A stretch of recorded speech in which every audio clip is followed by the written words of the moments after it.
जय गुरु जी, शुक्राना गुरु जी, सारी संगत जी को जय गुरु जी। ओम नमः शिवाय, शिव जी सदा सहाय। ओम नमः शिवाय, गुरु जी सदा सहाय। शिव पुराण महात्म्य, दूसरा अध्याय। देवराज को शिवलोक की प्राप्ति, चंचला का संसार से वैराग्य। श्री शौनक जी ने कहा, आप धन्य हैं सूत जी, आप परमार्थ तत्व के ज्ञाता हैं। आपने हम पर कृपा करके हमें यह अद्भुत और दिव्य कथा सुनाई है। भूतल पर इस कथा के समान कल्याण का और कोई साधन नहीं है। आपकी कृपा से यह बात हमने समझ ली है। सूत जी, इस कथा के द्वारा कौन से पापी शुद्ध होते हैं, उन्हें कृपा पूर्वक बताकर इस जगत को कृतार्थ कीजिए।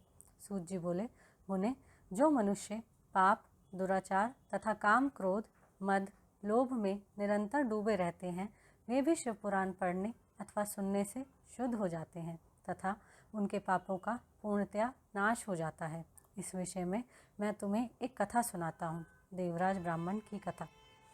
बहुत पहले की बात है कि रातों के नगर में देवराज नाम का एक ब्राह्मण रहता था। वह ज्ञान में दुर्बल, गरीब, रस बेचने वाला तथा वैदिक धर्म से विमुक्त था। वह स्नान संध्या नहीं करता था तथा उसमें वैश्यवृत्ति बढ़ती ही जा रही थी। वह भोक्ता को ठगता था। उसने अनेक मनुष्यों को मारकर उन सबका धन हड़प लिया था। उस पापी ने थोड़ा सा भी धन धर्म के काम में नहीं लगाया था। वह वैश्यागामी तथा आचार भ्रष्ट था। एक दिन वह घूमता हुआ देवयोग से प्रतिष्ठानपुर झूसी प्रयाग जा पहुंचा। वहां उसने एक शिवालय देखा जहां बहुत से साधु महात्मा एकत्र हुए थे। देवराज वहीं ठहर गया। वहां रात में उसे ज्वर आ गया और उसे बड़ी पीड़ा होने लगी। वहीं एक ब्राह्मण देवता शिव पुराण की कथा सुना रहे थे।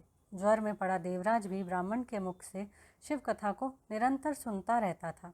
1 मास बाद देवराज ज्वर से पीड़ित अवस्था में चल बसा। यमराज के दूत उसे बांधकर यमपुरी ले गए।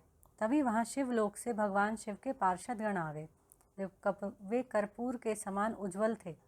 उनके हाथ में त्रिशूल, संपूर्ण शरीर पर भस्म और गले में रुद्राक्ष की माला उनके शरीर की शोभा बढ़ा रही थी।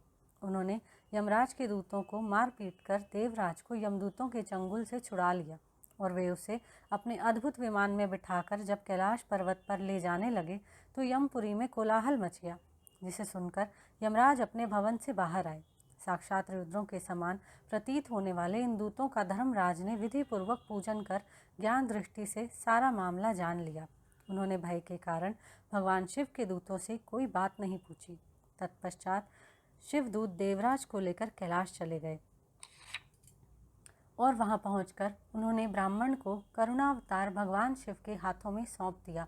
शौनक जी ने कहा, महाभाग सूत जी, आप सर्वज्ञ हैं। आपके कृपा प्रसाद से मैं कृतार्थ हुआ। इस इतिहास को सुनकर मेरा मन आनंदित हो गया है। अतः भगवान शिव में प्रेम बढ़ाने वाली दूसरी कथा भी कहिए। यहीं पर दूसरा अध्याय समाप्त होता है। जय गुरु जी, शुक्राना गुरु जी।